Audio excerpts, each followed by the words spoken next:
Stories beyond എന്ന പ്രക്ഷേപണത്തിലേക്ക് ഏവർക്കും സ്വാഗതം. തെക്ക് പടിഞ്ഞാറൻ ആഫ്രിക്കയിലെ രാജ്യമായ നമീബിയയുടെ സ്വാതന്ത്ര്യ സമരത്തിൽ ഇന്ത്യ വഹിച്ച സുപ്രധാന പങ്കിനെക്കുറിച്ചും നമീബിയയുടെ രാഷ്ട്രപിതാവ് എന്നറിയപ്പെടുന്ന സാം നുജോമയെക്കുറിച്ചുമാണ് ഇന്നത്തെ അധ്യായത്തിലെ പ്രതിപാദ്യം. നമീബിയയുടെ ആദ്യത്തെ പ്രസിഡന്റും രാഷ്ട്രപിതാവുമായ സാം നുജോമ 2025 ഫെബ്രുവരി 8 അന്തരിച്ചു. 1884 മുതൽ 82 വർഷം ജർമ്മനിയുടെ കോളനി വാഴ്ചയ്ക്കും പിന്നീട് 24 വർഷത്തെ സൗത്ത് ആഫ്രിക്കൻ അപ്പാർത്തീഡ് ഭരണത്തിനും കീഴ്പ്പെട്ടിരുന്ന നമീബിയയെ സ്വാതന്ത്ര്യത്തിലേക്ക് നയിച്ച ധീരനായ പോരാളിയും രാഷ്ട്രീയ നേതാവുമായിരുന്നു സാം നുജോമ. ദക്ഷിണാഫ്രിക്കയിലെ നെൽസൺ മണ്ടേല, സിംബാബ്വേയുടെ റോബർട്ട് മുഗാബെ, സാംബിയയുടെ കെന്നത്ത് കൗണ്ട, മൊസാംബിക്കിലെ സമോറ മാഷേൽ, ടാൻസാനിയയിലെ ജൂലിയസ് നെരേരെ എന്നിവരുൾപ്പെട്ട ആഫ്രിക്കൻ നേതാക്കളുടെ ഒരു തലമുറയിലെ അവസാനത്തെ കണ്ണിയായിരുന്നു സാം നുജോമ. ഐക്യരാഷ്ട്രസഭയും നിരവധി അന്താരാഷ്ട്ര സംഘടനകളും ബ്രിട്ടൻ, റഷ്യ, ഫ്രാൻസ്, ചൈന തുടങ്ങിയ പ്രമുഖ രാജ്യങ്ങളും സാം നുജോമയുടെ നിര്യാണത്തിൽ അനുശോചനം രേഖപ്പെടുത്തി. വളരെ അനുചിതമെന്ന് പറയട്ടെ, ചേരിചേരാ സംഘടനയും പ്രമുഖ വികസ്വര രാജ്യമായ ഇന്ത്യയും സാം നുജോമയുടെ വിയോഗത്തിന് അർഹമായ പ്രാധാന്യം കൊടുത്തു കണ്ടില്ല. ഇന്ത്യ ഗവൺമെൻറ്റും കോൺഗ്രസ് ഉൾപ്പെടെയുള്ള രാഷ്ട്രീയ പാർട്ടികളും ദൃശ്യമാധ്യമങ്ങളും സാം നുജോമയെ അവഗണിച്ചു എന്ന് പറഞ്ഞാൽ അത് അതിശയോക്തിയാവില്ല. നമീബിയയുടെ തലസ്ഥാനമായ വിൻഡോക്കിൽ ഇന്ത്യൻ സ്ഥാനപതിയും ന്യൂയോർക്കിൽ ഐക്യരാഷ്ട്രസഭയിലെ നമ്മുടെ പ്രതിനിധിയും അനുശോചനം അറിയിച്ചതല്ലാതെ ഭാരത സർക്കാരിൻ്റെ ഭാഗത്തു നിന്ന് ഒരു പ്രസ്താവനയും ഉണ്ടായതായി അറിവില്ല. മാധ്യമങ്ങളാവട്ടെ ചരമവാർത്ത അറിയിച്ചതൊഴിച്ചാൽ മറ്റ് ലേഖനങ്ങളൊന്നും പ്രസിദ്ധീകരിച്ച് കണ്ടില്ല. ഈ സാഹചര്യത്തിൽ ഇന്ത്യയും സാം നുജോമയും തമ്മിലുള്ള ബന്ധം പരിശോധിക്കുന്നത് ഉചിതമാണ്. നമീബിയയും ഇന്ത്യയും തമ്മിൽ ശക്തവും സൗഹാർദ്ദപരവുമായ ബന്ധം ആണുള്ളത്. നമീബിയയുടെ വിമോചന സമരത്തെ ഇന്ത്യ സജീവമായി പിന്തുണച്ചു. 1946 ഐക്യരാഷ്ട്രസഭയിൽ നമീബിയൻ സ്വാതന്ത്ര്യ വിഷയം ഉന്നയിച്ച ആദ്യത്തെ രാജ്യങ്ങളിലൊന്നായിരുന്നു ഇന്ത്യ. 1983 മാർച്ചിൽ ന്യൂഡൽഹിയിൽ നടന്ന 7ാമത്തെ ചേരിചേരാ രാജ്യങ്ങളുടെ ഉച്ചകോടിയിൽ നമീബിയൻ സ്വാതന്ത്ര്യം ഒരു പ്രധാന ചർച്ചാ വിഷയമായിരുന്നു. നമീബിയൻ വിഷയത്തിൽ ചേരിചേരാ രാജ്യങ്ങളുടെ ഒരു പ്രത്യേക മന്ത്രിതല യോഗം 1985 ഏപ്രിൽ 19 മുതൽ 21 വരെ ന്യൂഡൽഹിയിൽ നടന്നു. നമീബിയയുടെ വിമോചന സമരത്തിന് നേതൃത്വം നൽകിയ പ്രസ്ഥാനമായ സൗത്ത് വെസ്റ്റ് ആഫ്രിക്ക പീപ്പിൾസ് ഓർഗനൈസേഷൻ്റെ സ്വാപ്പോ പ്രവർത്തനങ്ങൾക്ക് ഐക്യദാർഢ്യവും സഹായവും തീവ്രമാക്കാൻ ഈ യോഗം തീരുമാനിച്ചു. കോൺഫറൻസ് സെക്രട്ടേറിയറ്റിൽ പ്രവർത്തിച്ചിരുന്ന എനിക്ക് സാം നുജോമ ഇന്ത്യ പോസ്റ്റിൻ്റെ ഒരു ഫസ്റ്റ് ഡേ കവർ കയ്യൊപ്പിട്ട് തന്നിരുന്നു. വിദേശത്തുള്ള ആദ്യത്തെ സ്വാപ്പോ എംബസി 1986 ന്യൂഡൽഹിയിലാണ് സ്ഥാപിച്ചത്. ഇന്ത്യയുടെ ഈ പിന്തുണ മറ്റ് നിരവധി രാജ്യങ്ങൾ സ്വാപ്പോയെ അംഗീകരിക്കുന്നതിന് പ്രേരകമായി.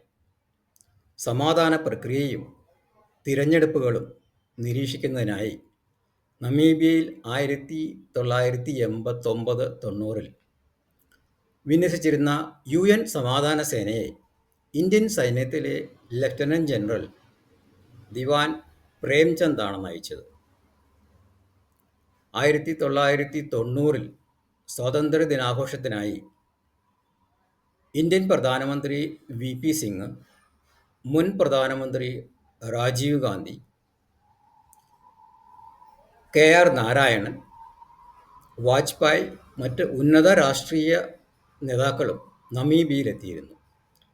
ആ വർഷത്തെ നിരാകീകരണത്തിനും വികസനത്തിനുമുള്ള ഇന്ദിരാഗാന്ധി സമാധാന സമ്മാനം സാം നുജോമയ്ക്കാണ് നൽകിയത്. വികസനം, അന്താരാഷ്ട്ര രാഷ്ട്രീയം, വാണിജ്യം, സാംസ്കാരികം എന്നിവയെ കൂടാതെ വന്യജീവി സംരക്ഷണം പോലുള്ള മേഖലകളിലും ഇന്ത്യയും നമീബിയയും തമ്മിലുള്ള സഹകരണം നാൾക്ക് നാൾ പുരോഗമിക്കുന്നു. നമീബിയൻ ജനതയും നേതൃത്വവും ഇന്ത്യയെ ആശ്രയിക്കാവുന്നതും വിശ്വസനീയവുമായ ഒരു സുഹൃത്തായിട്ടാണ് കാണുന്നത്. വിമോചന സമരത്തിൽ ഇന്ത്യയുടെ പിന്തുണ നമീബിയൻ നേതാക്കൾ വളരെ ഊഷ്മളമായി എപ്പോഴും അനുസ്മരിക്കുന്നു. 1995 പ്രസിഡന്റ് ശങ്കർ ദയാൽ ശർമ്മ നമീബിയ സന്ദർശിച്ചു. 1998 പ്രധാനമന്ത്രി അടൽ ബിഹാരി വാജ്പേയിയും 2016 പ്രസിഡന്റ് പ്രണബ് മുഖർജിയും നമീബിയ സന്ദർശിച്ചു. ആഫ്രിക്കയിലെ സഹോദരങ്ങൾ വിദേശ അടിച്ചമർത്തൽ അനുഭവിച്ചിരുന്നിടത്തോളം കാലം സ്വന്തം സ്വാതന്ത്ര്യം അപൂർണമാണെന്ന് ഇന്ത്യ വിശ്വസിച്ചു. എന്നും നമീബിയയിലെ നേതാക്കളോടും ജനങ്ങളോടും അവരുടെ വിമോചന പോരാട്ടത്തിൽ തോളോട് തോൾ ചേർന്ന് നിന്നതിൽ ഇന്ത്യ അഭിമാനിക്കുന്നു എന്നും പ്രണബ് മുഖർജി നമീബിയൻ പാർലമെന്റിനെ അഭിസംബോധന ചെയ്ത് പ്രസ്താവിക്കുകയുണ്ടായി. പ്രസിഡന്റ് സാം നുജോമ 11 തവണ ഇന്ത്യ സന്ദർശിച്ചിട്ടുണ്ട്. ഈ പശ്ചാത്തലത്തിൽ സാം നുജോമയുടെ വിയോഗത്തിന് അർഹമായ പ്രാധാന്യം കൊടുക്കാതിരുന്നത് ഇന്ത്യയുടെ അന്താരാഷ്ട്ര ബന്ധങ്ങൾക്ക് നയതന്ത്രജ്ഞത നഷ്ടപ്പെടുന്നു എന്നതിന് ഒരു ഉത്തമ ഉദാഹരണമാണ്. വികസ്വര രാജ്യങ്ങളെ സഹായിക്കുന്നതിലും അവരുടെ പ്രശ്നങ്ങൾ പരിഹരിക്കുന്നതിലും ഇന്ത്യയുടെ താൽപ്പര്യം കുറയുന്നു. മുതലാളിത്തത്തിനും തീവ്ര വലതുപക്ഷ പ്രത്യയശാസ്ത്രങ്ങൾക്കും അനുകൂലമായ നയങ്ങൾ നടപ്പാക്കുന്നു. ദീർഘവീക്ഷണമില്ലാത്ത സങ്കുചിതമായ സമീപനം പരിശ്രമിച്ച് കയറി വന്ന വഴികളെ കൂടെ ഉണ്ടായിരുന്നവരെയും മറക്കുന്നു. സാം നുജോമയുടെ ലഘു ജീവചരിത്രം. 1929 മെയ് 12 ജനിച്ച സാമുവേൽ ഷാഫിഷുന ദാനിയേൽ നുജോമ മാതാപിതാക്കളുടെ 11 മക്കളിൽ മൂത്തയാളായിരുന്നു. നുജോമ തൻ്റെ ബാല്യത്തിൻ്റെ ഭൂരിഭാഗവും സഹോദരങ്ങളെ വളർത്തുന്നതിലും കുടുംബത്തിലെ കന്നുകാലികളെ പരിപാലിക്കുന്നതിലും കൃഷി പ്രവർത്തനങ്ങളിലും ചെലവഴിച്ചു. അദ്ദേഹത്തിൻ്റെ വിദ്യാഭ്യാസ അവസരങ്ങൾ വളരെ പരിമിതമായിരുന്നു. 10 വയസ്സുള്ളപ്പോൾ ഫിൻലാൻഡിൽ നിന്നുള്ള മിഷണറി സ്കൂളിൽ ചേർന്ന് 6ാം ക്ലാസ് പൂർത്തിയാക്കി. അക്കാലത്ത് കറുത്ത വർഗ്ഗക്കാർക്ക് അനുവദിച്ചിരുന്ന ഏറ്റവും ഉയർന്ന നിലവാരമായിരുന്നു 6ാം ക്ലാസ്.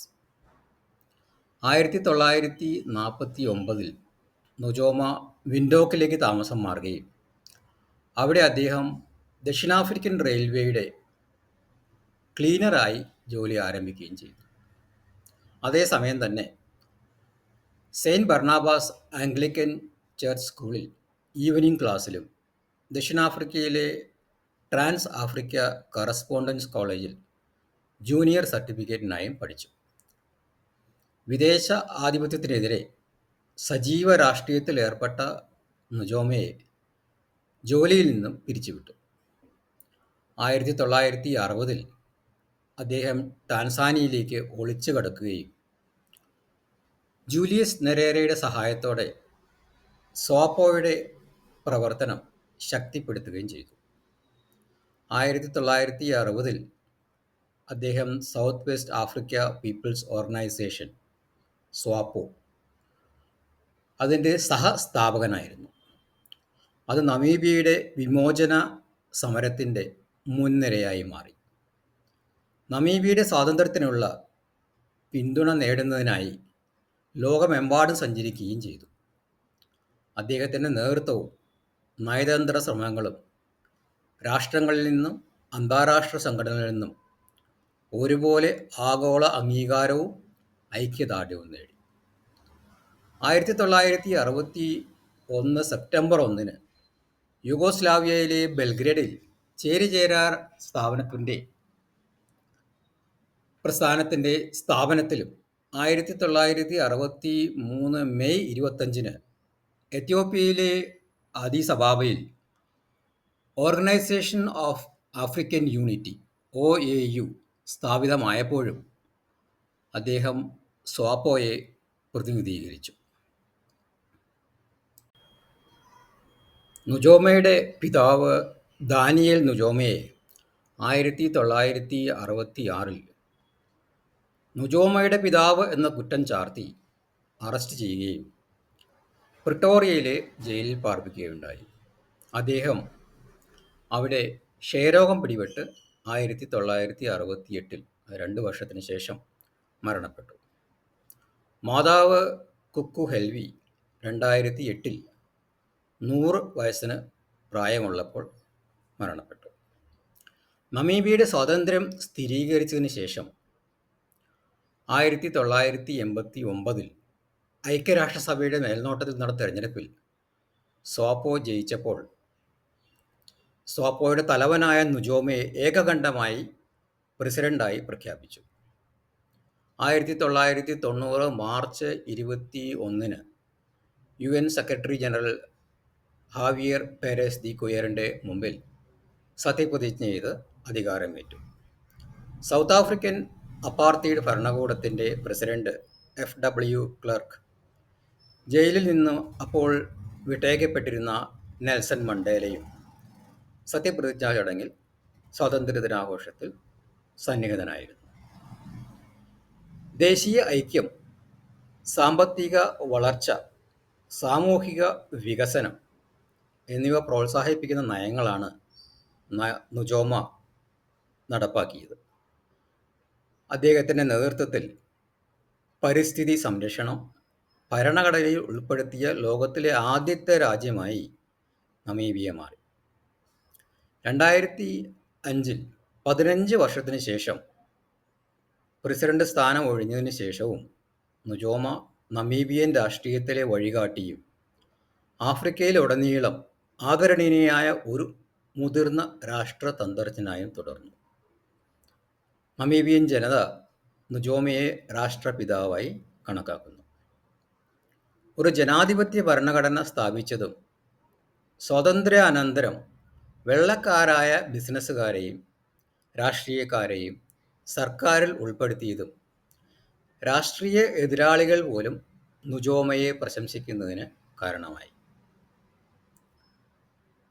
ദക്ഷിണ ആഫ്രിക്കയുടെ ധീരനേതാവിന് അഭിവാദനങ്ങൾ.